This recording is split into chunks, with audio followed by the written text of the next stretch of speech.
വാർത്തകളിലേക്ക്. ആദ്യം ഈ മണിക്കൂറിലെ തലക്കെട്ടുകൾ നോക്കാം. രഞ്ജി ട്രോഫിയിൽ കിരീടത്തിനായുള്ള പോരാട്ടം അവസാന ദിനം. കേരളത്തിന് ജയം കടുപ്പം. വിദർഭ ശക്തമായ നിലയിൽ. വിദർഭയ്ക്ക് കരുത്തു പകർന്നത് മലയാളി കരുൺ നായരുടെ സെഞ്ചുറി. ചാമ്പ്യൻസ് ട്രോഫിയിൽ ഇന്ന് ഇന്ത്യ ന്യൂസിലൻഡ് പോരാട്ടം.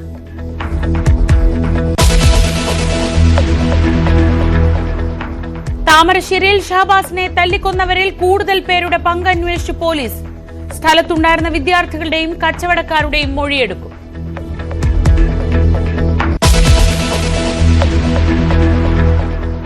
ലഹരി വ്യാപനം തടയാൻ കൊച്ചിയിൽ പരിശോധന വ്യാപകം. ഡി ഹണ്ടിൽ ഇതുവരെ സംസ്ഥാനത്ത് അറസ്റ്റിലായത് 2854 പേർ.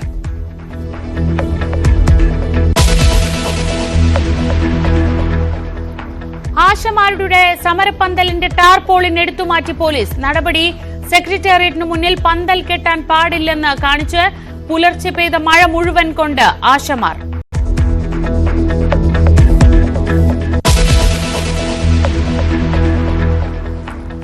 വെഞ്ഞാറമൂട് കൂട്ടക്കുരുതിയിൽ തുടരന്വേഷണം നിർണായകം. ഇതുവരെയുള്ള മൊഴികൾ തള്ളി അഫാന്റെ പിതാവ് റഹീം. സാമ്പത്തിക പ്രശ്നങ്ങളൊന്നും മകനെ അറിയിച്ചിരുന്നില്ല.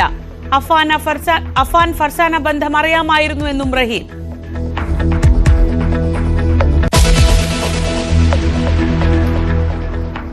പാർട്ടി പദവികളിൽ തുടരുമോ പിണറായി വിജയൻ? CPM സംസ്ഥാന സമ്മേളനം ഉത്തരം നൽകും. സംസ്ഥാന കമ്മിറ്റിയിൽ നിലനിർത്തിയാൽ അടുത്ത മുഖ്യമന്ത്രി സ്ഥാനാർത്ഥി പിണറായി തന്നെ. PBയിലെ പ്രായപരിധിയിൽ ഇളവ് നൽകുമെന്നും സൂചന. സമ്മേളനം വ്യാഴാഴ്ച മുതൽ കൊല്ലത്ത്.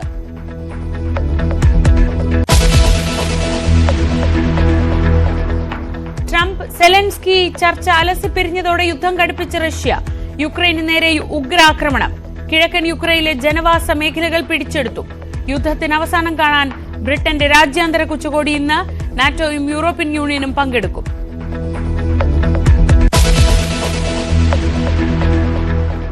ഫ്രാൻസിസ് മാർപ്പാപ്പയുടെ ആരോഗ്യനിലയിൽ മാറ്റമില്ല. പ്രാർത്ഥനയോടെ ലോകം.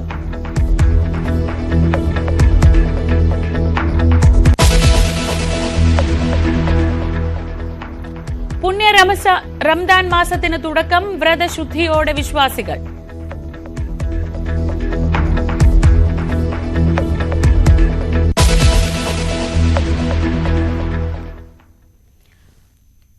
കോഴിക്കോട് താമരശ്ശേരിയിൽ 10ാം ക്ലാസ് വിദ്യാർത്ഥി ഷഹബാസിന്റെ കൊലപാതകത്തിൽ കൂടുതൽ പേരുടെ മൊഴിയെടുക്കാൻ പോലീസ്. സംഘട്ടനം നടന്ന സ്ഥലത്തുണ്ടായിരുന്ന വിദ്യാർത്ഥികൾ, കച്ചവടക്കാർ തുടങ്ങിയവരുടെ മൊഴി രേഖപ്പെടുത്തും. കേസിൽ പിടിയിലായ 5 വിദ്യാർത്ഥികൾക്ക് പുറമെ മറ്റാർക്കെങ്കിലും സംഭവത്തിൽ പങ്കുണ്ടോ എന്നും പരിശോധിക്കും. MS അനീഷ് കുമാർ വിവരങ്ങളുമായി. അനീഷ്, ഇന്നലെ ഈ നേരത്താണ് നമ്മൾ ആ ഏറ്റവും വേദനിക്കുന്ന വാർത്ത പറഞ്ഞു തുടങ്ങിയത്. ഇപ്പോൾ ഇത്രയും സമയം പിന്നിടുമ്പോൾ ഇത് പെട്ടെന്നുണ്ടായ ഒരു സംഘർഷത്തിന്റെ പുറത്ത് നടന്നൊരു സംഭവം എന്നതിനപ്പുറത്തേക്ക് ആർക്കെങ്കിലും പങ്കുണ്ടോ? കുടുംബം അത്തരം ചില സംശയങ്ങൾ ഉന്നയിച്ചിരുന്നല്ലോ. എന്തൊക്കെ കാര്യങ്ങളായിരിക്കും കൂടുതലായി ഈ കൊലപാതകവുമായി ബന്ധപ്പെട്ട് അന്വേഷിക്കപ്പെടുക? ശ്രീജ, ഈ സംഭവവുമായി ബന്ധപ്പെട്ട് തുടക്കം മുതലുള്ള കാര്യങ്ങൾ വിശദമായി പരിശോധിക്കാനാണ് പോലീസ് ഒരുങ്ങുന്നത്. അതായത് ഞായറാഴ്ച ഈ ടൂർ സെന്ററിൽ വെച്ചുണ്ടായ പ്രശ്നങ്ങളിലേക്ക് ആദ്യം പോവും. അവിടെ ഈ നൃത്തം നടക്കുന്നു, പാട്ട് നിന്നു പോകുന്നു. ഇതേ തുടർന്ന് താമരശ്ശേരി സ്കൂളിലെ വിദ്യാർത്ഥികൾ കൂകി വിളിക്കുന്നു. തുടർന്ന് ഒരു പെൺകുട്ടി അടക്കം പുറത്തേക്ക് എത്തി ഈ കൂകി വിളിച്ചവർക്കെതിരെ നിലപാടെടുക്കുന്നു. പിന്നീട് ആ പരസ്പരമുള്ള വാക്കേറ്റം ഒരു സംഘർഷത്തിലേക്ക് നീങ്ങുന്ന കാഴ്ചയായിരുന്നു ഉണ്ടായിരുന്നത്. അധ്യാപകർ ഇടപെട്ടാണ് അന്ന് ആ പ്രശ്നം പരിഹരിക്കപ്പെട്ടത്. പിന്നീട് സമൂഹ മാധ്യമ അക്കൗണ്ടുകളിൽ, പ്രത്യേകിച്ചും ഇൻസ്റ്റാഗ്രാം ഗ്രൂപ്പുകൾ വഴിയാണ് പരസ്പരം 2 വിഭാഗവും ആളുകളെ സംഘടിപ്പിച്ചത്. ആണുങ്ങളാണെങ്കിൽ വരൂ എന്ന രീതിയിലുള്ള നിർദ്ദേശങ്ങളൊക്കെയാണ്, അത്തരം ആഹ്വാനങ്ങളൊക്കെയാണ് പേജുകൾ വഴി നൽകുകയും ഇരുപക്ഷത്തുമായി ആളുകൾ സംഘടിക്കുകയും ചെയ്തിരുന്നു. ഇതിൽ ഒരു പക്ഷത്തിന്റെ പക്കൽ ഈ നെഞ്ചക്ക പോലെയുള്ള ഉപകരണങ്ങൾ ഉണ്ടായിരുന്നു. ആ ഉപകരണം ഉപയോഗിച്ചുള്ള ക്രൂരമായ മർദ്ദനത്തിലാണ് ഈ തലയോട്ടെ തകർന്ന് ഷഹബാസിന് മരണമുണ്ടായത്. അതുകൊണ്ട് നെഞ്ചടക്കടക്കമുള്ള സാധന സാമഗ്രികൾ എവിടെ നിന്ന് കുട്ടികൾക്ക് കിട്ടി എന്നതിനെ കുറിച്ച് അന്വേഷിക്കും. പ്രത്യേകിച്ചും ഇത് ഓൺലൈനിൽ ഓർഡർ നൽകി വന്നതാണെന്നും അല്ലെങ്കിൽ മറുവശത്ത് മറ്റു ചില മുതിർന്നവരിൽ നിന്നും ഇത് വാങ്ങിയതാണെന്നും ഒക്കെയുള്ള ചില വിവരങ്ങൾ പുറത്തു വന്നിരുന്നു. അക്കാര്യത്തിൽ ഒരു പോലീസ് വ്യക്തത തേടും. എന്തായാലും ഒരു ആയുധം ഈ മർദ്ദനത്തിൽ ഉപയോഗിച്ചു എന്നതാണ് ഏറെ ഞെട്ടിക്കുന്ന കാര്യം. സാധാരണഗതിയിൽ കുട്ടികളൊക്കെ വഴക്ക് പിടിക്കുമ്പോൾ അങ്ങോട്ടും ഇങ്ങോട്ടും മുന്തും ഉണ്ടാവുകയാണ് ചെയ്യുന്നത്. പക്ഷേ ആയുധങ്ങളൊക്കെ എടുത്ത് കരുതിക്കൂട്ടി അവിടേക്ക് വരാൻ തക്കവണ്ണം കാര്യം എന്താണ് ഇതിന് പിന്നിൽ? ഈ കേവലം നൃത്തത്തിന്റെ പാട്ട് മുടങ്ങിയപ്പോൾ ഈ കോളേജിൽ ഈ സ്കൂളിലുണ്ടായ അല്ലെങ്കിൽ ട്യൂഷൻ സെന്ററിലുണ്ടായ സംഘർഷമാണ്, അതിനപ്പുറം മറ്റെന്തെങ്കിലും കാര്യങ്ങളുണ്ടോ എന്ന ഒരു പരിശോധന നടത്തും. ഒപ്പം ഈ ഇന്നലെ ഈ ഷഹബാസിനെ ആക്രമിച്ച അതേ ഗ്രൂപ്പ് അല്ലെങ്കിൽ അതേ ഗ്യാങ് നേരത്തെ ഒരു 9ാം ക്ലാസ് വിദ്യാർത്ഥി, അവരുടെ സ്കൂളിൽ തന്നെ പഠിക്കുന്ന ഒരു ജൂനിയർ വിദ്യാർത്ഥിയെ ആക്രമിച്ച ഒരു സംഭവം ഉണ്ടായിട്ടുണ്ട്. അത് താമരശ്ശേരി മാർക്കറ്റിൽ വെച്ചായിരുന്നു. അതുമായി ബന്ധപ്പെട്ടൊക്കെ ഈ പൂർവ്വകാല ചരിത്രം, ഈ കുട്ടികൾ മറ്റിത്തരം കുട്ടികളെ മർദ്ദിക്കുകയോ ആക്രമിക്കുകയോ അത്തരം കാര്യങ്ങളിൽ പങ്കെടുത്തിട്ടുണ്ടോ എന്ന ഒരു പരിശോധന നടത്തും. ഒപ്പം ഈ 5 വിദ്യാർത്ഥികളാണ് ഈ കുട്ടിയുടെ മരണത്തിന് കാരണമായതായി പറയുന്നത്. അവർ തന്നെയാണോ ഈ കൃത്യമായി ഇതിന്റെ പിന്നിലുള്ളത്, അതോ ഈ ട്യൂഷൻ സെന്ററിന് സമയമുള്ള കൂൾബാറിനടുത്ത് ആദ്യം നടന്ന ഒരു ഏറ്റുമുട്ടലുണ്ടായിരുന്നു, അത് ഏതാണ്ട് 1 മിനിറ്റിന് താഴെയാണ് നീണ്ടുനിന്നത്. 4 പേർ ചേർന്ന് വളഞ്ഞിട്ട് ഒരാളെ ആക്രമിക്കുന്നത് കണ്ടു എന്ന ആ കൂൾബാറിലെ ജീവനക്കാരനടക്കം നമ്മളോട് പറയുകയും ചെയ്തു. ഇതിനുശേഷം പിന്നീട് ഈ താമരശ്ശേരിയിൽ തന്നെ ഒരു പ്രധാന മാളിന്റെ മുൻവശത്തും ഈ കുട്ടികൾ ഏറ്റുമുട്ടിയിരുന്നു. അവിടെ വെച്ചാണ് ഒരുപക്ഷെ കുറച്ചുകൂടി കൂടുതൽ മർദ്ദനം ഈ ഷഹബാസിനടക്കം ഏറ്റെന്ന വിലയിരുത്തലുമുണ്ട്. അങ്ങനെയാണെങ്കിൽ ഈ സിറ്റി മാളിലെ CCTV പരിശോധിക്കുക, അവിടെ ഉണ്ടായിരുന്ന ആളുകളുമായി മൊഴിയെടുക്കുക, കൂടുതൽ ആളുകൾ ഈ കാര്യത്തിൽ ഉൾപ്പെട്ടിരുന്നു എന്ന് പരിശോധിക്കുക. ഇത്തരം പരിശോധനകളൊക്കെ പോലീസിന്റെ ഭാഗത്തുനിന്നും ഉണ്ടാവും.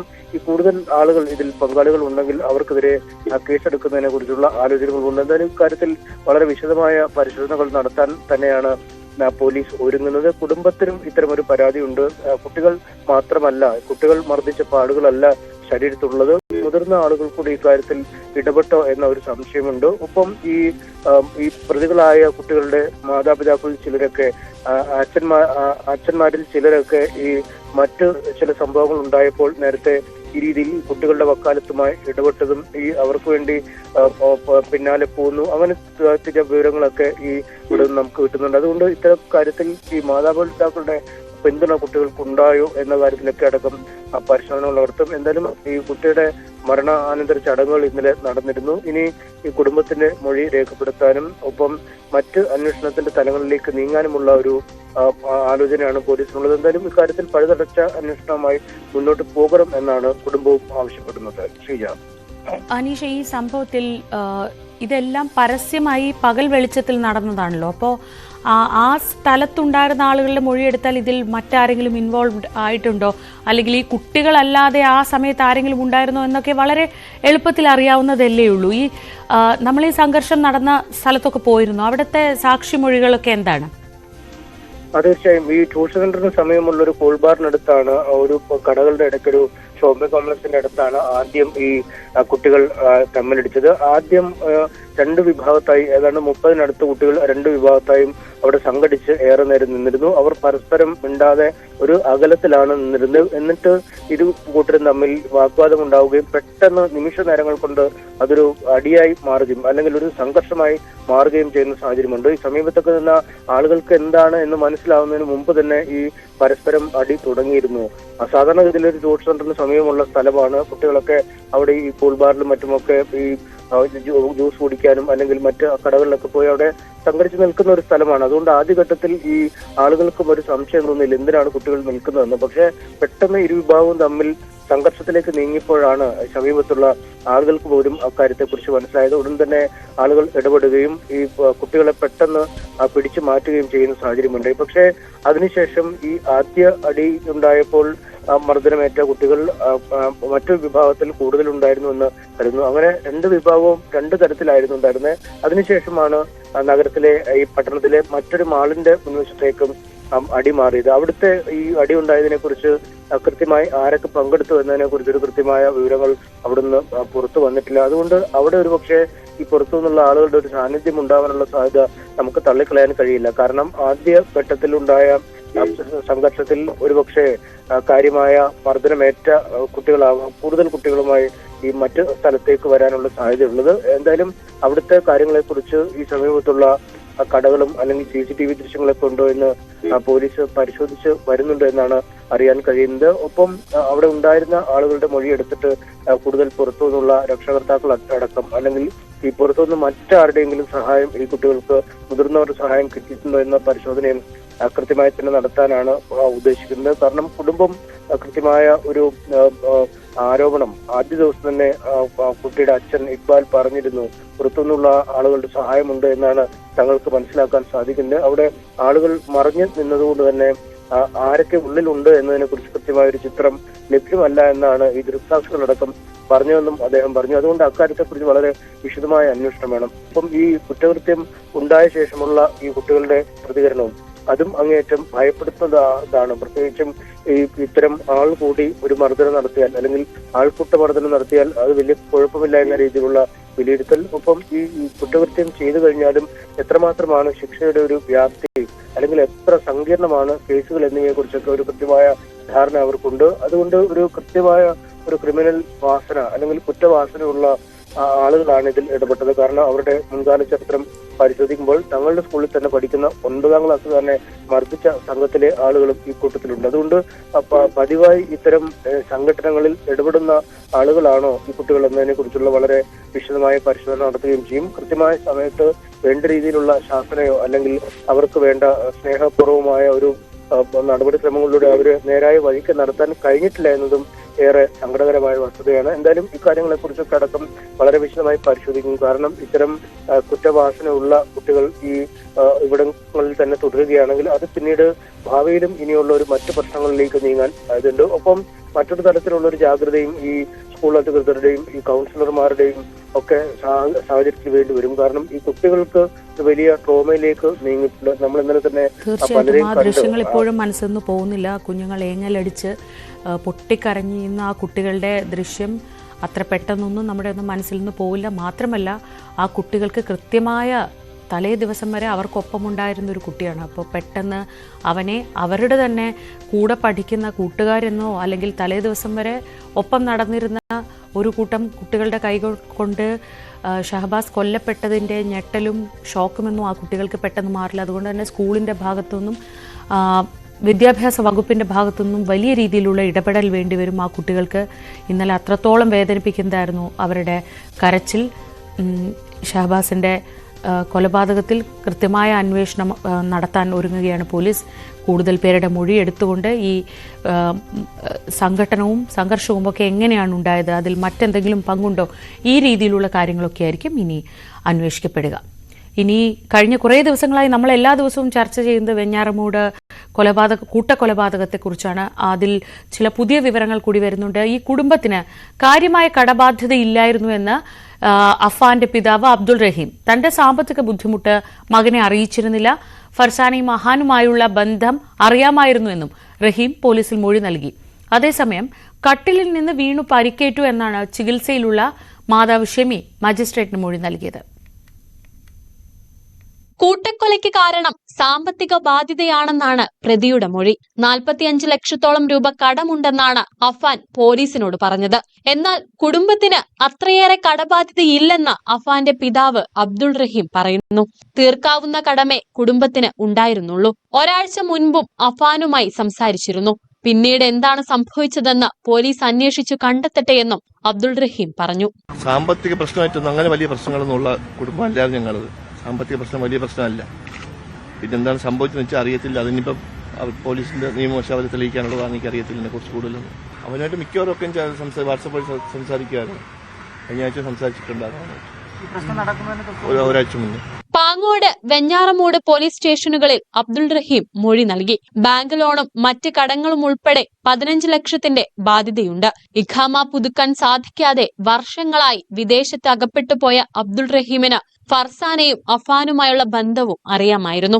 അഫാൻ പണയം വെച്ച ഫർസാനയുടെ സ്വർണം എടുക്കാൻ അടുത്തിടെ 60,000 രൂപ താൻ അയച്ചെന്നും തനിക്കുണ്ടായ സാമ്പത്തിക ബുദ്ധിമുട്ട് മകനെ അറിയിച്ചിരുന്നില്ലെന്നും റഹീം മൊഴിയിൽ പറയുന്നു. അഫാന്റെ അമ്മ ഷമീനയും മജിസ്ട്രേറ്റിന് മുന്നിൽ മൊഴി നൽകി. കട്ടിലിൽ നിന്ന് വീണ് പരുക്കേറ്റതെന്നാണ് മൊഴി. ഇവർക്ക് ഇത്രയേറെ സാമ്പത്തിക ബാധ്യത ഉണ്ടായത് എങ്ങനെയെന്നും പോലീസ് പരിശോധിക്കുന്നുണ്ട്. ന്യൂസ് 18 തിരുവനന്തപുരം. വി വിനോദ് വിവരങ്ങളുമായി.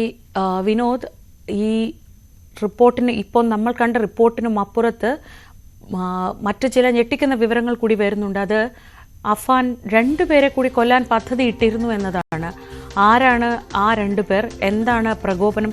ഇപ്പോൾ ഇതുവരെ നടന്ന കൊലപാതകങ്ങളിലൊക്കെ അഫാൻ പറയുന്നത് സഹായിക്കാത്തവരോടുള്ള ദേഷ്യം, കൂടുതൽ ഇഷ്ടമുണ്ടായിരുന്നവരെ ഒറ്റപ്പെടുത്താതിരിക്കാൻ വേണ്ടിയുള്ള നീക്കം, ഇങ്ങനെയൊക്കെയാണ് പറയുന്നത്. ഈ രണ്ടുപേരോട് എന്തായിരുന്നു പ്രശ്നം? ഇതാരാണ്? ബന്ധുവായ സ്ത്രീയും ഇവരുടെ മകളുമാണ്. ഇവരോട് വൈരാഗ്യമുണ്ടായിരുന്നു. സാമ്പത്തികമായി സഹായിച്ചില്ല. സാമ്പത്തിക സഹായം ആവശ്യപ്പെട്ടെങ്കിലും സാമ്പത്തികമായി സഹായിച്ചില്ല. ഇതിന്റെ വൈരാഗ്യമുണ്ടായിരുന്നു. ഈ രണ്ടുപേരെ കൂടി കൊലപ്പെടുത്താൻ തീരുമാനിച്ചിരുന്നു. മറ്റൊരാളോട് കൂടി വൈരാഗ്യമുണ്ടായിരുന്നു. അത് ഒരു അമ്മാവനാണ്. ആ അമ്മാവനോടും ഈ തരത്തിൽ വൈരാഗ്യമുണ്ടായിരുന്നു. പക്ഷെ ഈ അനുജനെ കൊലപ്പെടുത്തിയതോടുകൂടി മാനസികമായി തളർന്നുപോയി. പിന്നെ ആരെയും കൊലപ്പെടുത്താൻ കഴിഞ്ഞില്ല എന്ന ഒരു കാര്യമാണ് പറയുന്നത്. ഇതിൽ ഒരു കാര്യമുള്ളത്, ഈ കൊലപാതകങ്ങൾ നടത്തുന്നതിനിടയിൽ മദ്യപിച്ചിരുന്നു. കാമുകിയെ കൊല്ലുന്നതിന് മുൻപ് തന്നെ ബാറിലെത്തുകയും അവിടെ മദ്യപിക്കുകയും തിരികെ കാമുകിയെ വീട്ടിലേക്ക് കൊണ്ടുവരികയും അതിനുശേഷം കാമുകിയെ കൊലപ്പെടുത്തി അനുജനെ കൊണ്ടുവന്ന് കൊലപ്പെടുത്തുന്നു. ബാക്കി വാങ്ങി വെച്ചിരുന്ന മദ്യമുണ്ട്. അങ്ങനെ പ്രതി ഒരു അബോധാവസ്ഥയിലേക്ക് പോകുന്നത്, മദ്യം ഉപയോഗിച്ചതുകൊണ്ട് തന്നെ ഏറെക്കുറെ അബോധാവസ്ഥയിലേക്ക് പോകുന്ന ഒരു സാഹചര്യം ഉണ്ടായിരുന്നു. പിന്നീട് പോലീസ് സ്റ്റേഷനിലെത്തി പറയുകയായിരുന്നു. പക്ഷേ ഈ മണിക്കൂറുകൾക്കുള്ളിൽ, ഒരു പകൽ തുടങ്ങി വൈകുന്നേരമാകുന്ന സമയത്തിനുള്ളിൽ നടത്തിയ 5 കൊലപാതകങ്ങൾ, 6 ശ്രമങ്ങളാണ് നടത്തിയത്. അമ്മ ഇപ്പോഴും ചികിത്സയിൽ തുടരുകയാണ്. പക്ഷെ അമ്മയും മരിച്ചു എന്നാണ് ഉറച്ചു വിശ്വസിച്ചത്. അങ്ങനെ 6 കൊലപാതകങ്ങൾ ഈ ഒരു സമയത്തുള്ള 3 സ്ഥലങ്ങളിലായി സഞ്ചരിച്ച് ഏതാണ്ട് 25 കിലോമീറ്ററിലധികം ദൂരം വരുന്ന പ്രദേശങ്ങൾ 3 കേന്ദ്രങ്ങളിലായി 3 സ്ഥലങ്ങളിലായി സഞ്ചരിച്ച് ഈ കൊലപാതകങ്ങൾ നടത്തുന്നു. അതിനുശേഷം പിന്നെയും പട്ടികയിൽ ആൾക്കാരുണ്ടായിരുന്നു എന്ന വിവരമാണ് മനസ്സിലാക്കുന്നത്. അതായത് ഈ സാമ്പത്തിക ബാധ്യത തന്നെയാണ്, കുടുംബത്തിലുള്ള ആളുകൾ സഹായിച്ചില്ല എന്ന വൈരാഗ്യം.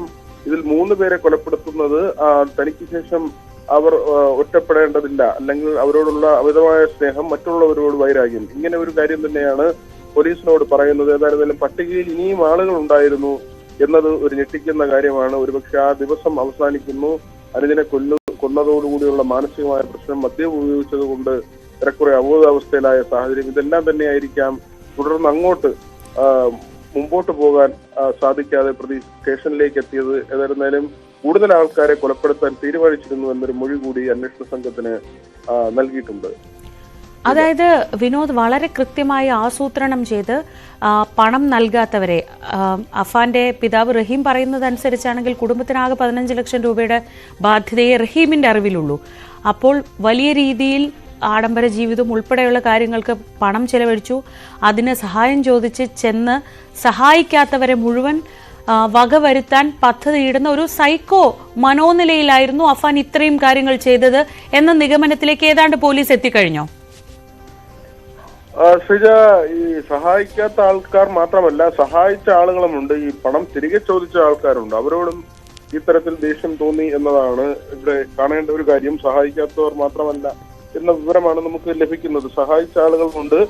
അവർ ദിവസങ്ങൾ കഴിയുമ്പോൾ, അല്ലെങ്കിൽ പറയുന്ന സമയം കഴിയുമ്പോൾ അവർ പണം തിരികെ ചോദിക്കുന്ന സാഹചര്യം ഉണ്ടാകും. അങ്ങനെയൊക്കെ ഉണ്ടാകുന്ന പ്രതിസന്ധി ഇത് തന്നെയാണ് പോലീസ് അന്വേഷണത്തിൽ കണ്ടെത്തിയിട്ടുള്ളത്. ഇതുവരെയുള്ള പോലീസ് അന്വേഷണം മുന്നോട്ട് പോകുമ്പോൾ ഇങ്ങനെയുള്ള ഒരു സാമ്പത്തിക കാര്യങ്ങൾ തന്നെയാണ്. ഒരാളിൽ നിന്ന് വാങ്ങി മറ്റൊരാൾക്ക് നേരത്തെ വാങ്ങിയ കടം തീർക്കാൻ ആ പണം കൊടുക്കുക, വീണ്ടും വേറൊരാളിൽ നിന്ന് വാങ്ങി രണ്ടാമത്തെ ആളിന് പണം കൊടുക്കുക. അങ്ങനെ നമ്മൾ സാധാരണ നിലയിൽ റോളിംഗ് എന്ന് പറയുന്ന ഒരു രീതിയൊക്കെ ഉണ്ടായിരുന്നു. അങ്ങനെ ഈ റോൾ ചെയ്യുന്നത് ഒരു സമയത്ത് ബ്രേക്ക് ആവുമ്പോൾ സ്വാഭാവികമായും അതെല്ലാം തന്നെ വലിയ പ്രതിസന്ധിയിലേക്ക് കാര്യങ്ങളെ കൊണ്ടുവന്നെത്തിക്കും. അങ്ങനെ ഒരു പ്രതിസന്ധിയിലേക്ക് കാര്യങ്ങൾ പോയി എന്ന ഒരു വിലയിരുത്തലാണ് ഉള്ളത്. അതേസമയം അബ്ദുൾ റഹീം, അദ്ദേഹത്തിന് ഇതിനെക്കുറിച്ച് വലിയ ധാരണയില്ല. അദ്ദേഹം വിദേശത്തായിരുന്നു. അതുകൊണ്ട് തന്നെ ഇവിടുത്തെ മുഴുവൻ സാമ്പത്തിക ഇടപാടുകളെ കുറിച്ചും അദ്ദേഹത്തിന് ഒരു വ്യക്തമായ ഒരു ധാരണയിൽ ഇന്നലെ അദ്ദേഹം സംസാരിക്കുമ്പോൾ അദ്ദേഹത്തിന്റെ ബൈറ്റിൽ അദ്ദേഹം പറയുന്നതും അങ്ങനെ തന്നെയാണ്. അങ്ങനെ വലിയ ഭീകരമായ സാമ്പത്തിക ബാധ്യത ഉള്ളതായി അറിയില്ല, അദ്ദേഹത്തിന് അറിയില്ല. 15 ലക്ഷം രൂപയ്ക്ക് അടുത്ത് ഉള്ള ഒരു ബാധ്യതയാണ്. ആ ബാധ്യത തീർക്കാൻ അദ്ദേഹത്തിന് തന്നെ കഴിയും എന്ന ഒരു കാര്യമാണ് അദ്ദേഹം പറയുന്നത്. പക്ഷെ ഇവിടെ നമ്മൾ കാണേണ്ട ഒരു കാര്യം, പോലീസിന്റെ അന്വേഷണത്തിൽ കണ്ടെത്തിയത്, നേരത്തെ അഫാൻ 1.5 ലക്ഷം രൂപയുടെ മൊബൈൽ ഫോൺ ഉപയോഗിച്ചിരുന്നു. പിന്നീട് 50,000 രൂപയുടെ ഫോൺ ഉപയോഗിച്ചു. ബൈക്കുകൾ, ബുള്ളറ്റും മറ്റൊരു 2 ലക്ഷം രൂപയ്ക്ക് അടുത്ത് വില വരുന്ന ഒരു ബൈക്കും ഉണ്ടായിരുന്നു. കാറ് ഈ തരത്തിലുണ്ടായിരുന്നു. ഭക്ഷണം മിക്കവാറും ദിവസങ്ങളിൽ പുറത്തുനിന്ന് വാങ്ങുന്ന രീതിയായിരുന്നു. ഒരു തൊഴിലില്ലാത്ത ചെറുപ്പക്കാരനാണ്, പ്രത്യേകിച്ച് എന്തെങ്കിലും ജോലിയോ വരുമാനമോ ഉള്ള ചെറുപ്പക്കാരനല്ല. അതുകൊണ്ട് തന്നെ ഈ സാമ്പത്തികം വാങ്ങിയത് ദൈനംദിന ജീവിതത്തിൽ, പ്രത്യേകിച്ച് അതൊരു സാധാരണ ശരാശരി ജീവിതത്തിന് മുകളിലുള്ള തരത്തിൽ ഒരു ജീവിത രീതി, അങ്ങനെയുള്ള ഒരു ജീവിത ശൈലി അവർ അവലംബിച്ചിരുന്നു എന്ന് തന്നെയാണ്. സ്വാഭാവികമായി അതെല്ലാം തന്നെ സാമ്പത്തിക ബാധ്യതയ്ക്ക് ഇടവരുത്തുന്ന കാര്യങ്ങളാണ്. അത് ഒരു പരിധി കഴിഞ്ഞപ്പോൾ മുന്നോട്ട് പോകാൻ കഴിയാതായി. അങ്ങനെ ഈ 23 വയസ്സുള്ള ചെറുപ്പക്കാരൻ തന്റെ വീട്ടിലുള്ളവരെയും പ്രിയപ്പെട്ടവരെയും ഈ സാമ്പത്തികമായി തന്നെ സഹായിച്ചില്ല, അല്ലെങ്കിൽ തന്ന പണം ആ തരത്തിലുള്ള കൊലപാതകങ്ങളാണ് എന്ന ഒരു വിലയിരുത്തലിലേക്കാണ് ഇപ്പോൾ അന്വേഷണ സംഘം. വി വിനോദാണ് വിവരങ്ങൾ നൽകിയത് തിരുവനന്തപുരത്ത് നിന്ന്. ഇനി മറ്റു വാർത്തകളിലേക്ക് പോകാം. ലഹരി വിൽപ്പനക്കാരെ കണ്ടെത്താനുള്ള പോലീസിന്റെ ഓപ്പറേഷൻ ഡി ഹണ്ട് കൊച്ചിയിലും ശക്തമാക്കി. വിദ്യാർത്ഥികൾക്കിടയിൽ ലഹരി ഉപയോഗം വർദ്ധിക്കുന്ന സാഹചര്യത്തിലാണ് നടപടി. സ്കൂൾ കോളേജ് പരിസരങ്ങൾ കേന്ദ്രീകരിച്ചും സാമൂഹ്യ വിരുദ്ധരുടെ താവളങ്ങളായി ശ്രദ്ധയിൽപ്പെട്ട ഇടങ്ങളിലും നിരീക്ഷണം ശക്തമാക്കിയിട്ടുണ്ട്. കഴിഞ്ഞ മാസം 22-ന് ആരംഭിച്ച പരിശോധനയിൽ കൊച്ചിയിൽ 162 പേരാണ് പിടിയിലായത്. നവമി ദിനേശ് വിവരങ്ങളുമായി. ഇന്നലെ സർക്കാരിന്റെ ഭാഗത്തു നിന്ന് ഓപ്പറേഷൻ ഡി ഹണ്ടുമായി ബന്ധപ്പെട്ട ഒരു കണക്കുകളൊക്കെ നവമി പുറത്തു വന്നിരുന്നു. ഈ ലഹരി ഉപയോഗം വളരെ വളരെ വ്യാപകമായി നടക്കുന്നുണ്ട് എന്ന് അധ്യാപകരും സാമൂഹ്യ പ്രവർത്തകരും ഒക്കെ പറയുമ്പോഴും അത് കണ്ടുപിടിക്കാൻ വേറെ വഴികളില്ല, ഏറ്റവും നല്ല എൻഫോഴ്സ്മെന്റ് കേരളത്തിൽ നടക്കുന്നുണ്ട് എന്ന ഒരു നിസ്സഹായതയായിരുന്നു പ്രകടിപ്പിച്ചിരുന്നത് ഇതുവരെ അന്വേഷണത്തിനിറങ്ങേണ്ടവരൊക്കെ. ഇപ്പോൾ ഈ കൊലപാതകങ്ങൾ, ഇത്തരം മോശം വാർത്തകൾ, ഇതിന്റെ പശ്ചാത്തലത്തിൽ ഡി ഹണ്ട് കൂടുതൽ ശക്തിപ്പെടുത്തിയിട്ടുണ്ടോ?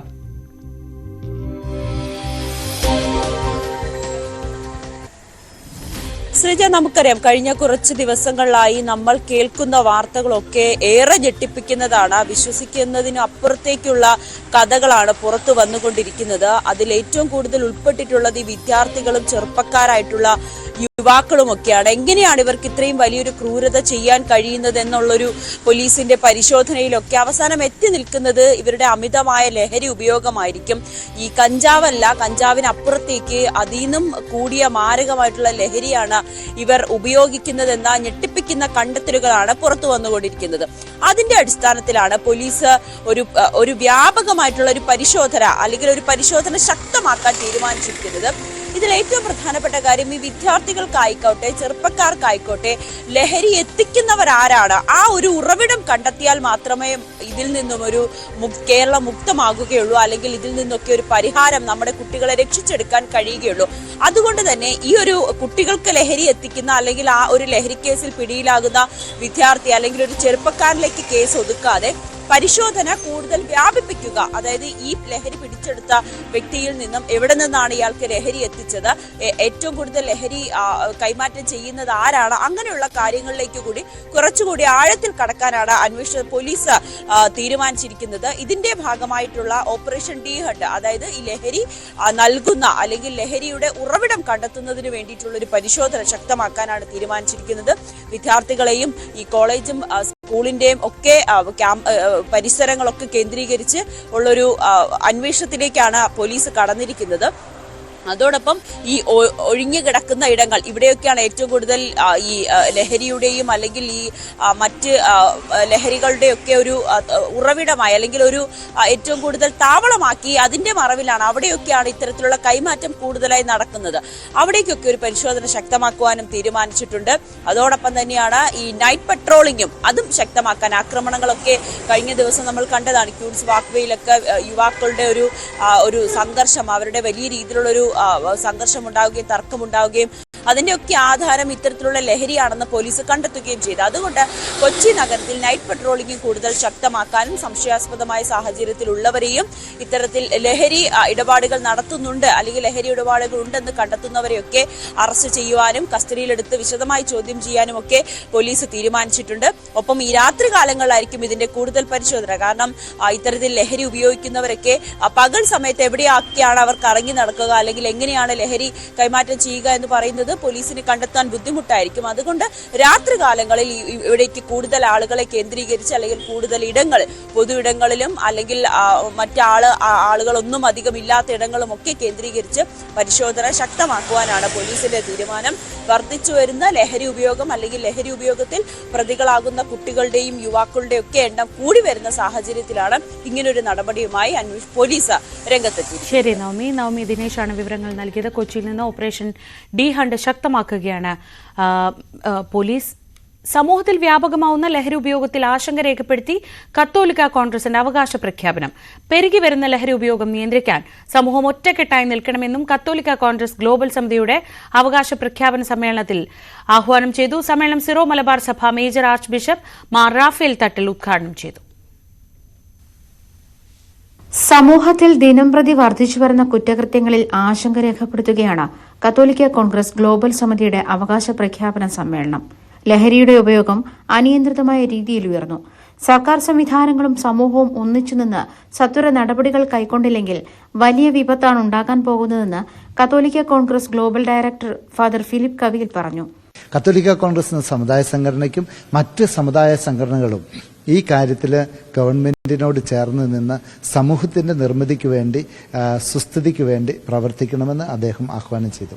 വന്യജീവി ആക്രമണത്തിൽ വനംവകുപ്പിന്റെ നിലപാടുകളെ കടുത്ത ഭാഷയിലാണ് കത്തോലിക്ക കോൺഗ്രസ് വിമർശിച്ചത്.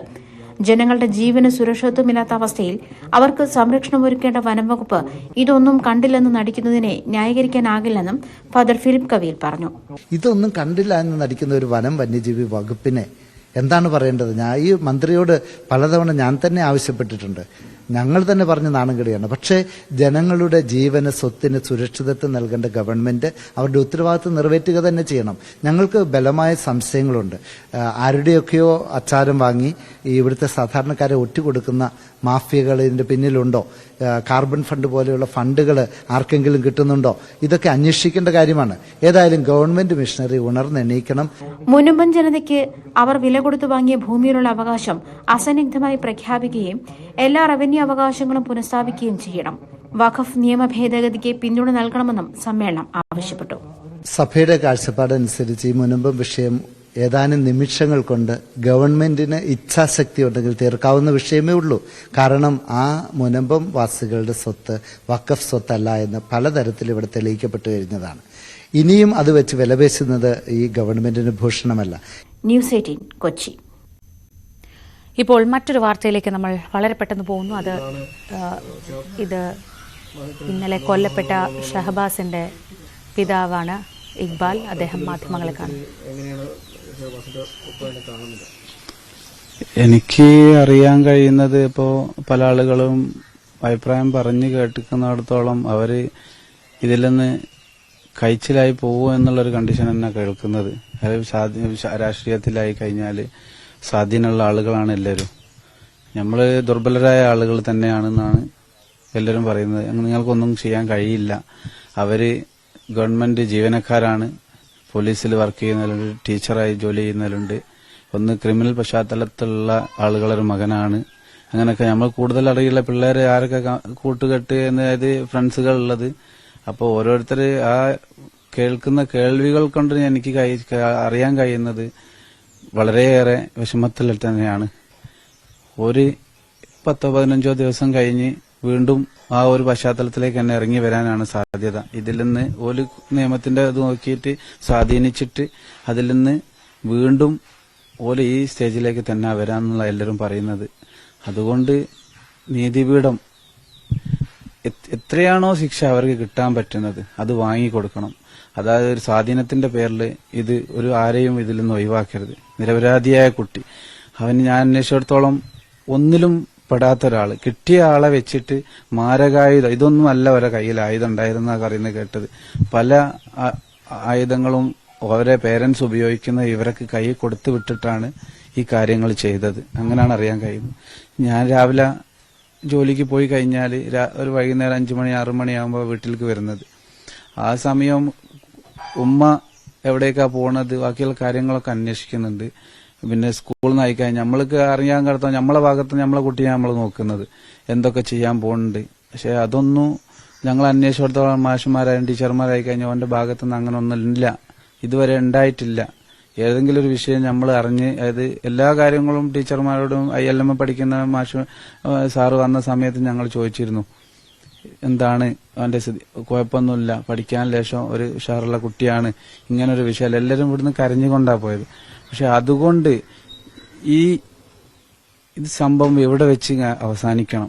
ഇത് കുട്ടികളിലേക്ക് ഇനി മറ്റൊരു കുട്ടികളിലേക്ക് ആവർത്തിക്കാൻ പാടില്ല.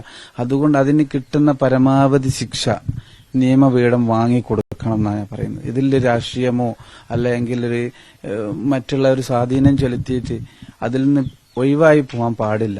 എന്നാൽ ഈ നമ്മളെ സമൂഹം ഒരുപാട് നന്നാവുന്ന എനിക്ക് തോന്നുന്നത്.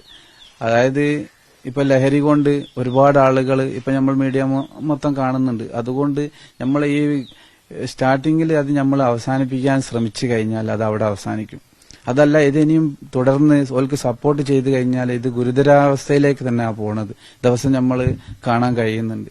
ഇത് സാധാരണക്കാരായ ആളുകൾക്ക് ഇത് വളരെ താങ്ങാൻ പറ്റാത്തൊരവസ്ഥ. അന്നന്ന് അധ്വാനിച്ച് മക്കളെ ഏത് രീതിയിൽ പോറ്റുന്ന എല്ലാവർക്കും അറിയാം. ഇപ്പോഴത്തെ സാഹചര്യം വളരെ വീക്കാണ്. അന്നന്ന് കിട്ടുന്ന ക്യാഷ് തികയുന്നില്ല, ചെലവിന് കാര്യങ്ങൾ, അതിന്റെ അസുഖങ്ങൾ വരുന്നത്.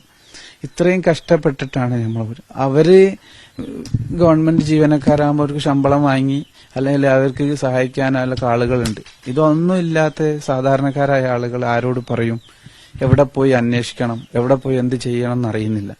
നീതിപീഠം കൈയൊഴിയുകയാണെങ്കിൽ പിന്നെ നമ്മൾ ഈ ഇവിടെ ജീവിച്ചിട്ട് കാര്യമില്ല. നമ്മളും അതേപോലെ ഒരു തുണ്ട് കയറെടുത്ത് കഴിഞ്ഞ് അവസാനിപ്പിക്കുന്നത്. എല്ലാം സമനില തെറ്റിയിട്ടാണ് വീട്ടിൽ നിൽക്കുന്നത്. ചെറിയ കുട്ടിയുണ്ട്, അവനൊരു പ്രതീക്ഷ വീട്ടിൽ നിന്നാക്കി കഴിഞ്ഞാൽ മൂത്ത മകനാണ്, അവനവിടെ ആക്കി പോവാ എന്നുള്ള ഒരു പ്രതീക്ഷ നമുക്കുണ്ടായിരുന്നു.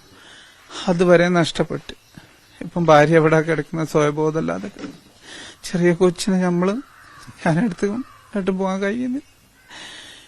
അങ്ങനത്തെ ഒരു സാഹചര്യത്തിലാണ് പോണത്. നികുതി പീഠം അവർക്ക് കിട്ടാവുന്ന പരമാവധി ശിക്ഷ വാങ്ങിക്കൊടുക്കും. സ്വാധീനിച്ച് അതിൽ പങ്കെടുത്ത ഈ പ്രശ്നമായിട്ട് പങ്കെടുത്ത ആളുകളിൽ ഞാൻ അറിയാൻ കഴിഞ്ഞത് രാഷ്ട്രീയത്തിൽ വളരെ പിടിപാടുള്ള ആളുകളാണ്. അവർ സ്വാധീനിച്ച് അവരെ മക്കൾ അവർ രക്ഷിച്ചു കൊണ്ടുപോകും. വീണ്ടും ഈ ഒരു സ്റ്റേജിലേക്ക് തന്നെയാണ് എത്താൻ കാണുന്നത്. പലരും അതാണ് പറയുന്നത്. നാട്ടിലുള്ള ആളുകളായി കഴിഞ്ഞാൽ പുറത്തുനിന്ന് കഴിഞ്ഞ ദിവസവും അതായത് കഴിഞ്ഞ ആവശ്യം പ്രശ്നം ഉണ്ടാക്കി അവിടുന്ന് തന്നെ പറഞ്ഞത് എന്റെ കുട്ടിയാണ്, എന്റെ ഏട്ടൻ ജോലിയുണ്ട്, അതുകൊണ്ട് അത് പിടിപാട് കൊണ്ട് നമ്മൾ കഴിച്ചിലായി പോകുന്നോളും, കുഴപ്പമില്ല എന്നുള്ള ഒരു സംസാര രീതിയാണ് പരക്കെ ഇവിടെ കേൾക്കാൻ കഴിയുന്നത്.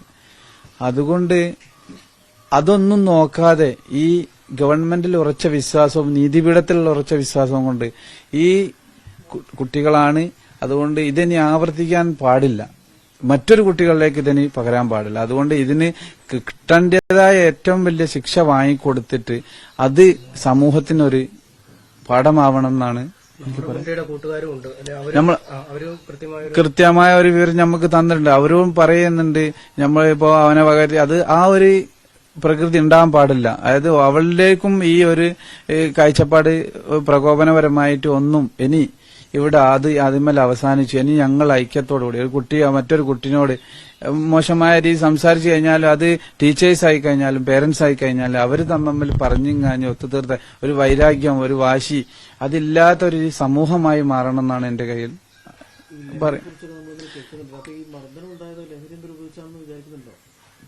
ഇവിടെ പൊതുവെ താമരശ്ശേരി എന്ന് പറയുന്ന സ്ഥലം ഒരു ഗുണ്ട ഒരു ഇതിലാണ് വരുന്നത്. കൊട്ടേഷൻ സംഘം അതിലെ മക്കളുകളാണ് ഇത്. എന്തെങ്കിലും പ്രശ്നം ഉണ്ടായിക്കഴിഞ്ഞാൽ സംഘം ചേർന്ന് പോയി മർദ്ദിക്കുക, മറ്റൊരാളെ അഭയപ്പെടുത്തുക എന്നുള്ള സംസാര ശൈലിയാണ് ഇവിടെ പൊതുവെ നടക്കുന്നത്. ലഹരി കൊണ്ട് ലേശം കൂടുതൽ ഉപയോഗമുള്ള ഒരു ഏരിയ താമരശ്ശേരി. ആര് പറഞ്ഞൊരു സമൂഹങ്ങളിൽ ഇടപെട്ടിട്ടൊന്നും ഇല്ല. അത് പുറത്തുനിന്ന് ആളുകൾ വരുന്നു, അല്ലെങ്കിൽ ഇവിടെയുള്ള ആളുകൾ തന്നെ അതിനെ സപ്പോർട്ട് ചെയ്യുക ചെയ്യുന്നത്. ക്യാഷ് കൊണ്ടായി കഴിഞ്ഞാലും അല്ലാതെ ആയി കഴിഞ്ഞാൽ ഒരാള് അതിൽ പെട്ട് കഴിഞ്ഞാൽ അവരെ ഊരി കൊണ്ടുപോകാനും സ്വാധീനം ചെലുത്തി വിടാനും ആളുകൾ ഇവിടെ ഉണ്ട്. അതാണ് ഇവിടെ സമൂഹത്തിന് പറ്റിയ ഏറ്റവും വലിയ ഒരു വീഴ്ച. ഒരാഴ്ച എന്നെ വിളിച്ചിരുന്നു, നിന്റെ മകനാണെന്ന് അറിയില്ലായിരുന്നു, അവൻ അതിലില്ലാത്ത നിരപരാധിയായ ഒരു കുട്ടിയായിരുന്നു എന്നൊക്കെ വിളിച്ച് പറഞ്ഞു. ഇത് കഴിഞ്ഞതിന്റെ ശേഷം.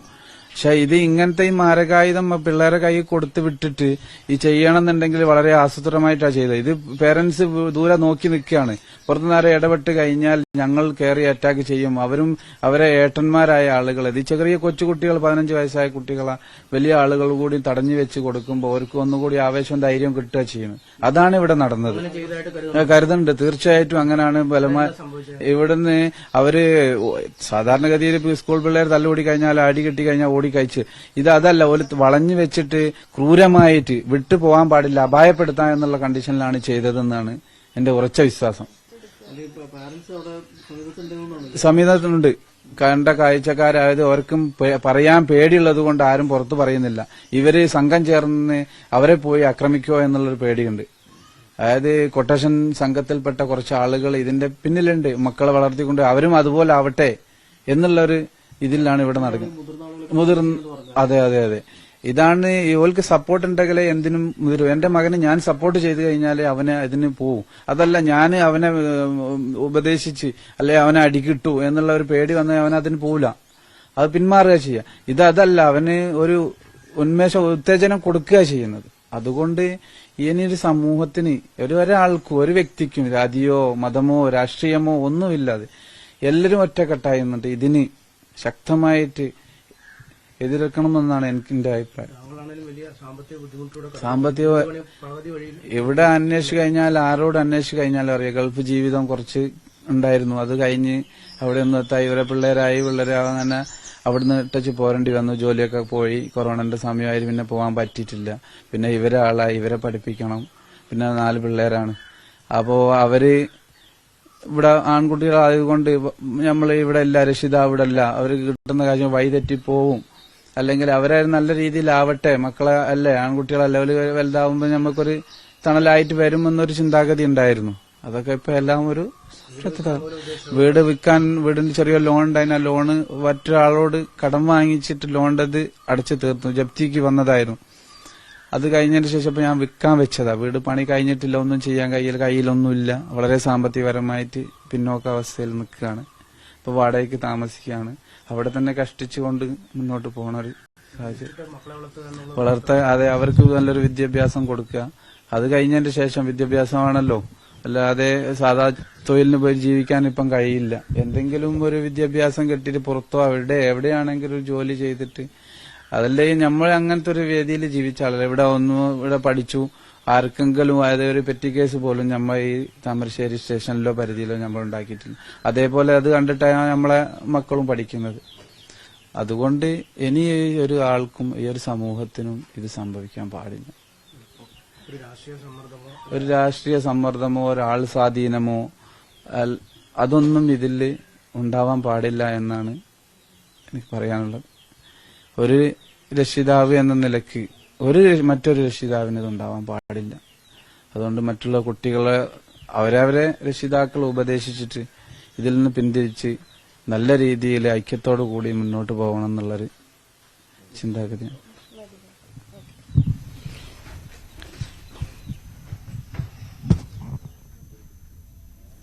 താമരശ്ശേരിയിൽ മരിച്ച ഷഹബാസിന്റെ പിതാവ് ഇക്ബാലാണ് സംസാരിച്ചത്. അദ്ദേഹം പറഞ്ഞതുപോലെ ഇനി ഒരു കുട്ടിക്കും ഇങ്ങനെയൊരു അവസ്ഥ ഉണ്ടാവരുത്. വളരെ ശാന്തനായ സൗമ്യനായ ഷഹബാസ് അവിടെ ചെന്ന് പെട്ടതാണ്. പക്ഷേ വളരെ ആസൂത്രിതമായി തന്നെ നടന്നൊരു അക്രമമായിരുന്നു അവിടെ. അതുകൊണ്ടാണ് ആക്രമിക്കാൻ എത്തിയ കുട്ടികളുടെ കയ്യിൽ അങ്ങനെയുള്ള മാരകായുധങ്ങളൊക്കെ ഉണ്ടായത്. ഒരു സ്വാധീനത്തിൻ്റെയും പേരിൽ അവർ രക്ഷപ്പെട്ടു പോവരുത്. സമൂഹത്തിന് മുഴുവൻ മാതൃകയാവുന്ന തരത്തിൽ ആ കുട്ടികൾക്ക്, ഈ കുറ്റവാളികളായവർക്ക് ശിക്ഷ ഉണ്ടാവണം. അത്തരത്തിൽ പല സ്വാധീനങ്ങളും ഉണ്ടെന്നൊക്കെ പലരും പറയുന്നുണ്ട്. അവിടെ അദ്ദേഹത്തിൻ്റെ ആശങ്കയാണ് പങ്കുവച്ചത്. കഷ്ടപ്പെട്ട് സ്വന്തം കുടുംബത്തെ മുന്നോട്ട് കൊണ്ടുപോവുകയും എല്ലാ പ്രതീക്ഷയുമായിരുന്ന 15 വയസ്സുള്ള മകനെ നഷ്ടപ്പെടുകയും ചെയ്തൊരു പിതാവിൻ്റെ വാക്കുകളെ കേരളം അതിൻ്റെ അർത്ഥത്തിൽ തന്നെ ഉൾക്കൊള്ളും. സർക്കാരും അധികൃതരും ആ അർത്ഥത്തിൽ തന്നെ ഉൾക്കൊള്ളുകയും സമൂഹത്തിൽ ഇനിയും ഇത്തരം സംഭവങ്ങൾ ഉണ്ടാവാതിരിക്കാൻ വേണ്ട മുൻകരുതൽ സ്വീകരിക്കുകയും ചെയ്യുമെന്ന് നമുക്കും പ്രതീക്ഷിക്കാം. ഈ ദിവസം നടക്കാനുള്ള പ്രധാനപ്പെട്ട സംഭവങ്ങൾ ഒറ്റനോട്ടത്തിൽ നോക്കാം. ഇന്ന് ഇത് സംഭവിക്കും.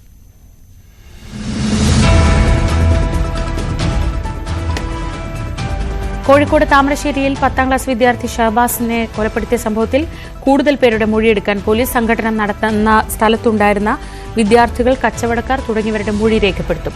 കേസിൽ പിടിയിലായ 5 വിദ്യാർത്ഥികൾക്ക് പുറമെ മറ്റാർക്കെങ്കിലും അക്രമത്തിൽ പങ്കുണ്ടോ എന്നും പരിശോധിക്കും. വെഞ്ഞാറമൂട് കൂട്ടക്കൊലക്കേസ് പ്രതി അഫാനെ ഇന്ന് ആശുപത്രിയിൽ നിന്ന് ജയിലിലേക്ക് മാറ്റും. അഫാന്റെ ആരോഗ്യനില മെച്ചപ്പെട്ടെന്നും ജയിലിലേക്ക് മാറ്റാമെന്നും ഡോക്ടർമാരുടെ നിർദ്ദേശം.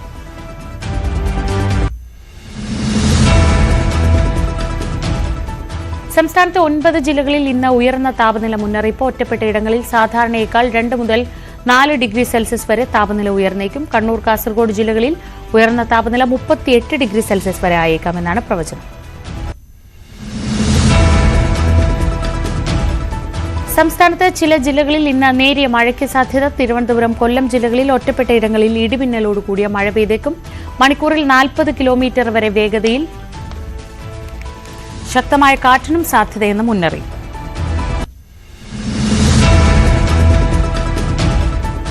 ആശമാരുടെ സമരം 21ാം ദിവസം. നാളെ നിയമസഭയിലേക്ക് മാർച്ച് നടത്താൻ ഒരുങ്ങിയ ആശമാർ വിട്ടുവീഴ്ച വേണ്ടെന്ന നിലപാടിൽ ഉറച്ച് സംസ്ഥാന സർക്കാർ.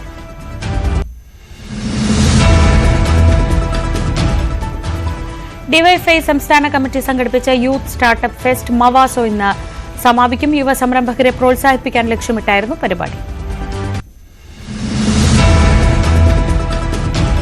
ഉത്തരാഖണ്ഡിലെ ചമോലിയിൽ ഹിമപാതത്തിൽ കുടുങ്ങിയ 4 തൊഴിലാളികളെ രക്ഷപ്പെടുത്താനുള്ള ശ്രമം ഇന്നും തുടരും. രക്ഷാപ്രവർത്തനത്തിനായി സ്ഥലത്ത് ഹെലികോപ്റ്ററുകൾ എത്തി. 4 തൊഴിലാളികളാണ് ഹിമപാതത്തിൽ കുടുങ്ങി മരിച്ചത്.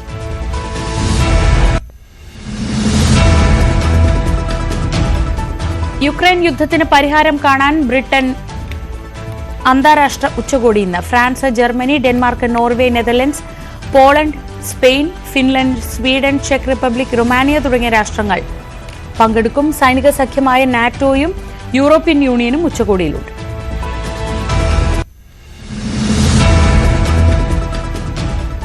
രഞ്ജി ട്രോഫി ചാമ്പ്യന്മാരെ ഇന്നറിയാം. 4 വിക്കറ്റ് നഷ്ടത്തിൽ 249 റൺസെടുത്ത് ശക്തമായ നിലയിലാണ് വിദർഭ. മത്സരം സമനിലയിലായാൽ 1ാം ഇന്നിംഗ്സിൽ ലീഡുള്ള വിദർഭ ചാമ്പ്യന്മാരാവും.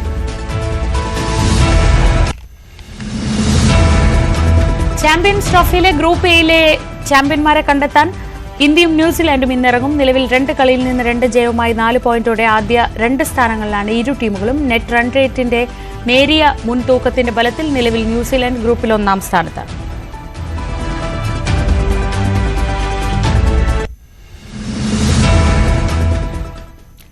ഇന്ന് സ്പെഷ്യൽ ഡേ ആഘോഷിക്കുന്നവർക്കുള്ള ആശംസകളിലേക്കാണ്. തൃശൂർ തെച്ചിക്കോട്ടുകാവ് ക്ഷേത്രത്തിലെ ആന തെച്ചിക്കോട്ടുകാവ് ദേവിദാസിന്റെ പാപ്പാൻ ചടയൻ രാജേന്ദ്രന്റെ 31ാം പിറന്നാളാണ് ഇന്ന്. തെച്ചിക്കോട്ടുകാവ് ദേവസ്വത്തിന്റെയും കൂട്ടുകാരുടെയും പിറന്നാൾ ആശംസകൾ. ഇത് വളരെ സ്പെഷ്യലായൊരു വിഷാണ്. അപ്പോൾ ഹാപ്പി ബർത്ത്ഡേ ചടയൻ.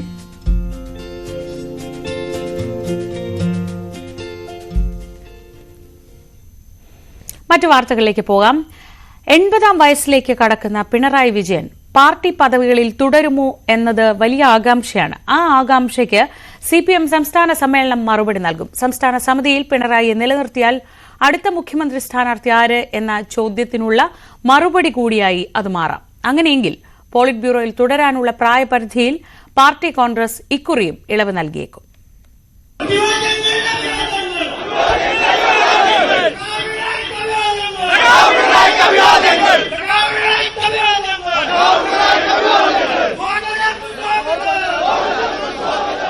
കണ്ണൂരിൽ നടന്ന കഴിഞ്ഞ പാർട്ടി കോൺഗ്രസാണ് സംഘടനാ പദവികളിൽ തുടരാനുള്ള പ്രായപരിധി 80 നിന്ന് 75 ചുരുക്കിയത്.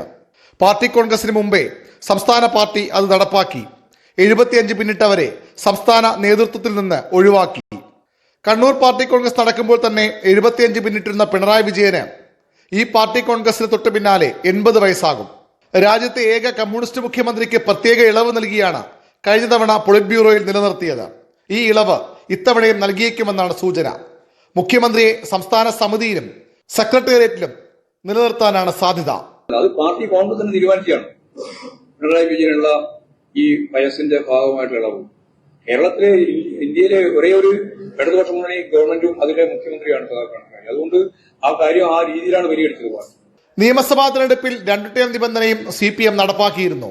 EP ജയരാജനും തോമസ് ഐസക്കും KK ശൈലജയും G സുധാകരനും AK ബാലനും അടക്കം മന്ത്രിമാർ ഉൾപ്പെടെയുള്ള പ്രധാനികൾക്ക് അങ്ങനെ മാറി നിൽക്കേണ്ടി വന്നു.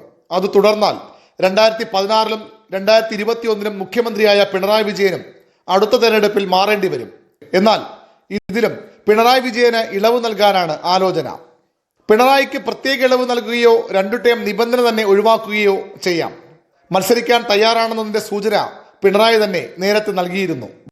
അതിലൊന്നും എൻ്റെ വ്യക്തിപരമായ അഭിപ്രായം ഞാൻ പറയേണ്ട കാര്യമല്ലല്ലോ. അതിലൊക്കെ പാർട്ടിക്ക് നിയതമായൊരു നിലപാടുണ്ട്. ആ നിലപാട് ഉചിതമായ സമയത്ത് പാർട്ടി വ്യക്തമായിക്കൊള്ളൂ. അടുത്ത 25 വർഷത്തേക്ക് കേരളം എങ്ങനെയാകണമെന്ന പാർട്ടി നിലപാട് വ്യക്തമാക്കിയ രേഖ എറണാകുളം സംസ്ഥാന സമ്മേളനത്തിൽ അവതരിപ്പിച്ചത് പിണറായി വിജയനായിരുന്നു. നവകേരളത്തിനുള്ള പാർട്ടി കാഴ്ചപ്പാട് എന്ന ആ രേഖയിലാണ് സ്വകാര്യ സർവകലാശാല ഉൾപ്പെടെ സമീപകാല നയമാറ്റങ്ങൾ നിർദ്ദേശിക്കപ്പെട്ടത്. കൊല്ലം സമ്മേളനത്തിൽ നവകേരളത്തിനുള്ള പുതുവഴികൾ എന്ന രേഖയും അവതരിപ്പിക്കുന്നത് പിണറായി തന്നെ.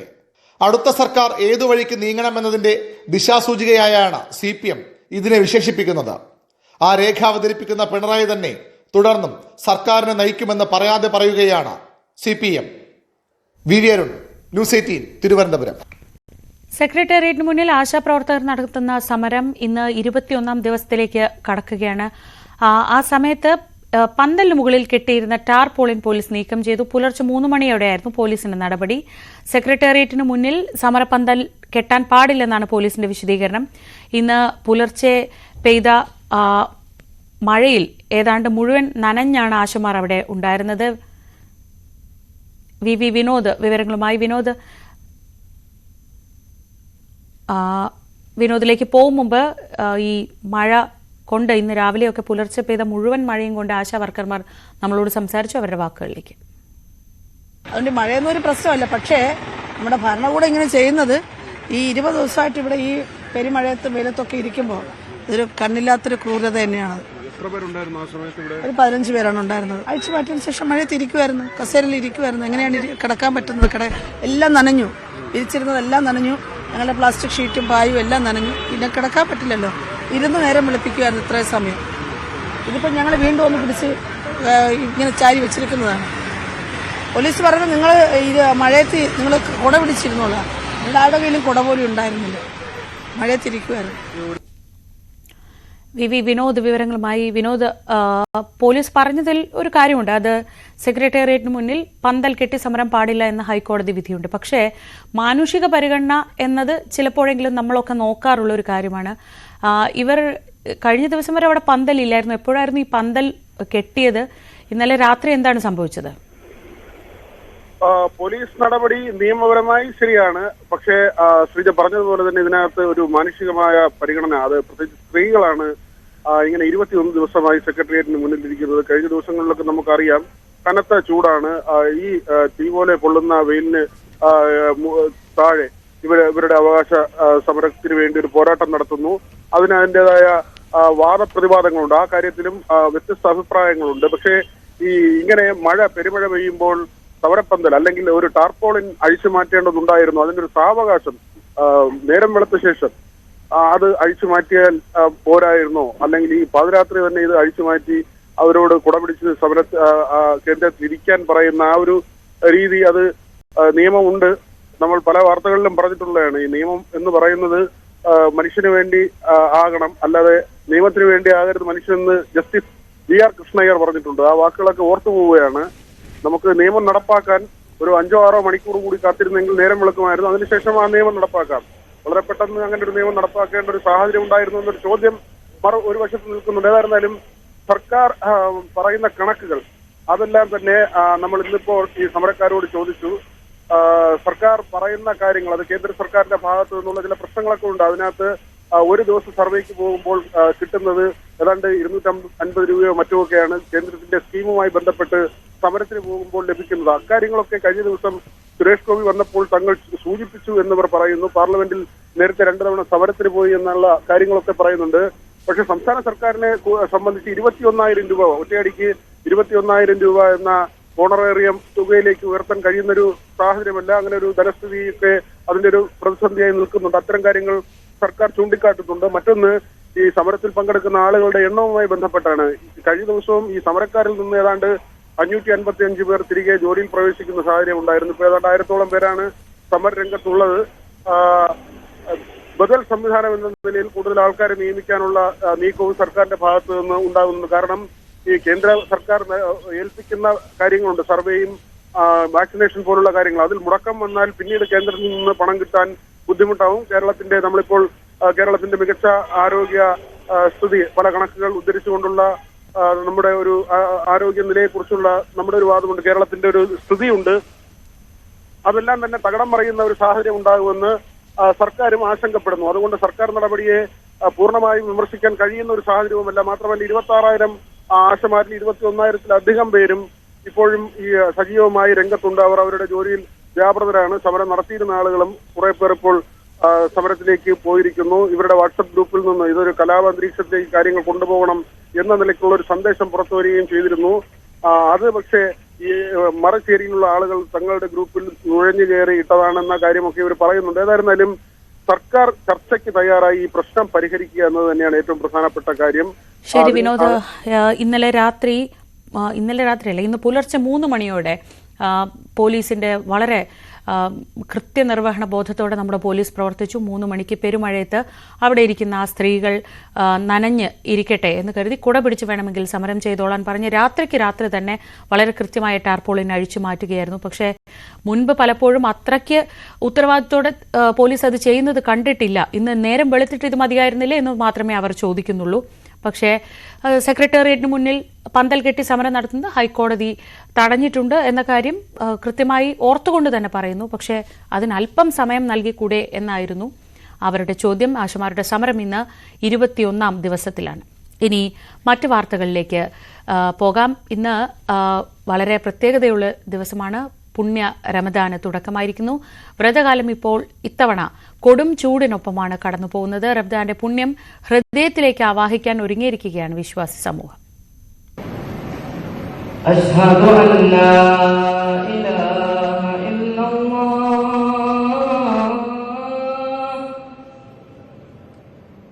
അശ്ഹദു അല്ലാ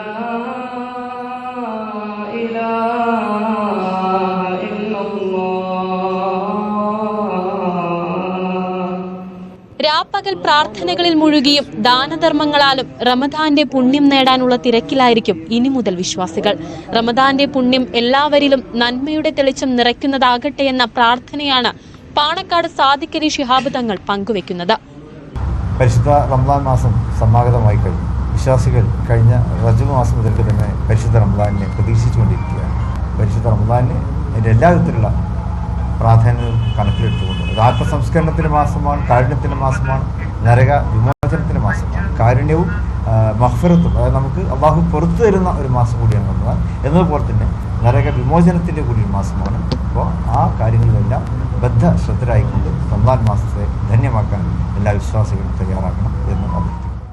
മിക്ക പള്ളികളിലും തറാവീഹ് നമസ്കാരത്തിന് നേതൃത്വം നൽകാൻ ഖുർആൻ മുഴുവൻ മനഃപ്പാഠമാക്കിയ ഇമാമുമാരെ നിയോഗിച്ചിട്ടുണ്ട്. അതോടൊപ്പം തന്നെ ഏതാണ്ട് എല്ലാ പള്ളികളിലും നോമ്പു തുറയ്ക്കുള്ള സൗകര്യങ്ങളും ഒരുക്കിയിട്ടുണ്ട്.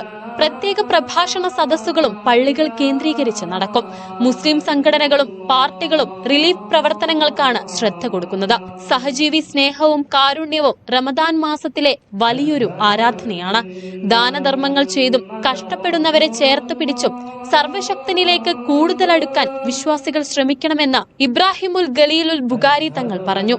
വ്യക്തി ശുദ്ധീകരണം, മനസ്സ് സർവ്വ പാപങ്ങളിൽ നിന്നും കഴുകിക്കളഞ്ഞ് ആരോടും വിദ്വേഷവും വൈരാഗ്യവും ഉണ്ടാവില്ല, ഒരനീതിയും അക്രമവും എൻ്റെ ജീവിതത്തിൽ ഉണ്ടാവില്ല, എല്ലാവരോടും ഒത്തൊരുമയോടെ കൂട്ടായ്മയോടെ ജീവിക്കും, നാടിൻ്റെ രക്ഷയ്ക്ക് വേണ്ടി സർവസ്വം സമർപ്പിക്കും എന്ന പ്രാർത്ഥന അധിഷ്ഠിതമായി സൃഷ്ടാവായ റബ്ബിന് വിനയാന്വിതനായി സർവസ്വം സമർപ്പിച്ച് കഴിയുക എന്നതാണ് പരിശുദ്ധമായ റമദാനിൻ്റെ ഏറ്റവും വലിയ സന്ദേശം.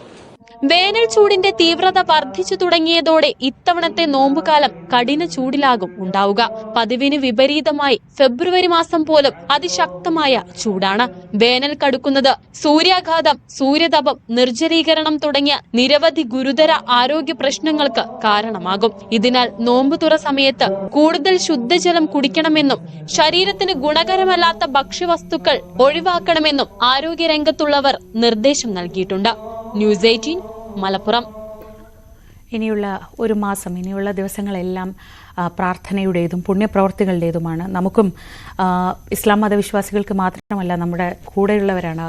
അപ്പം നമുക്കും ആ പുണ്യപ്രവർത്തികളുടെ ഒരു പങ്ക് പറ്റാൻ ശ്രമിക്കാം. നല്ല കാര്യങ്ങൾ ചെയ്യാനും നല്ല കാര്യങ്ങൾ കേൾക്കാനും നല്ല കാര്യങ്ങൾ പറയാനും ഒക്കെ കഴിയട്ടെ. കാരണം കഴിഞ്ഞ കുറേ ദിവസങ്ങളായി നമ്മൾ അങ്ങനെയുള്ള കാര്യങ്ങളൊന്നും അല്ല കേട്ടുകൊണ്ടിരിക്കുന്നത്. അതിനൊക്കെ അപ്പുറത്ത് ഇനിയുള്ള ദിവസങ്ങൾ സമാധാനത്തിൻ്റേതാകട്ടെ എന്ന് നമുക്കും പ്രത്യാശിക്കാം.